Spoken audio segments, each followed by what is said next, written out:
जुलाई 2020 के बाद से मंदिर के गुंबद पर गिद्ध, चील और बाज को देखा गया था। यह पक्षी मंदिर के गुंबद, स्तंभ और नील चक्र पर भी बैठे थे। ऐसे में दुनिया के महाविनाश की भविष्यवाणी एक बार फिर से चर्चा में आ गई थी। भविष्य मालिका के अनुसार जब कलयुग का अंत करीब होगा तो भगवान जगन्नाथ मंदिर का नील चक्र यानी सुदर्शन चक्र तूफान से टेढ़ा हो जाएगा। मई 2019 में समुद्री तूफान फानी के कारण यह विशालकाय चक्र टेढ़ा हो गया था। ऐसे ही और भी कई भविष्यवाणियां हैं जो सच हो चुकी है और कई प्रसिद्ध भविष्यवाणियां हैं जो आने वाले समय को लेकर की गई हैं।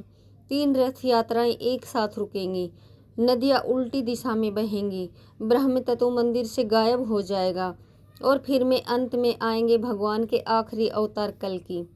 अब दोस्तों आप ही सोचिए कि क्या ये महज संयोग है या सच में आचार्य अच्युतानंद को भविष्यदर्शी शक्तियाँ प्राप्त थी।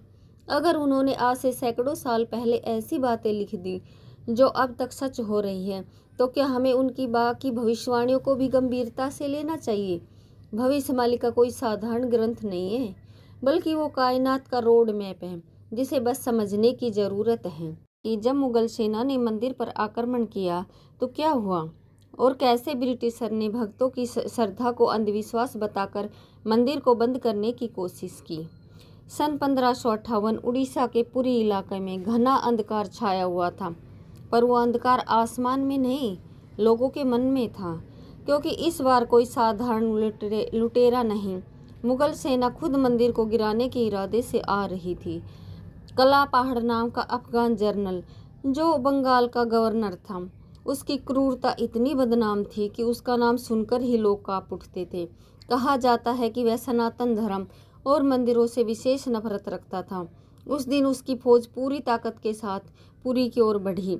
घोड़े सर पर दौड़ रहे थे, तलवारें लहराई जा रही थी और मंदिर की शांति में एक भयंकर आंधी की आहट आने लगी। जैसे ही सैनिक मुख्य गर्भगृह की ओर बढ़े, अचानक मौसम बदल गया, तेज हवाएं चलने लगी, आकाश काला पड़ गया और मंदिर के चारों ओर एक रहस्यमय घना अंधेरा छा गया। मंदिर के भीतर से एक चमकती हुई रोशनी निकली जो किसी इंसान की नहीं थी। यह रोशनी जैसे ही बाहर आई, पूरा मैदान एकाएक शांत हो गया। सैनिकों में अफरा तफरी मच गई, कुछ बेहोश हो गए, कुछ उल्टा भागने लगे। बिना एक भी तलवार चले कला पहाड़ की पूरी फौज पीछे हट गई।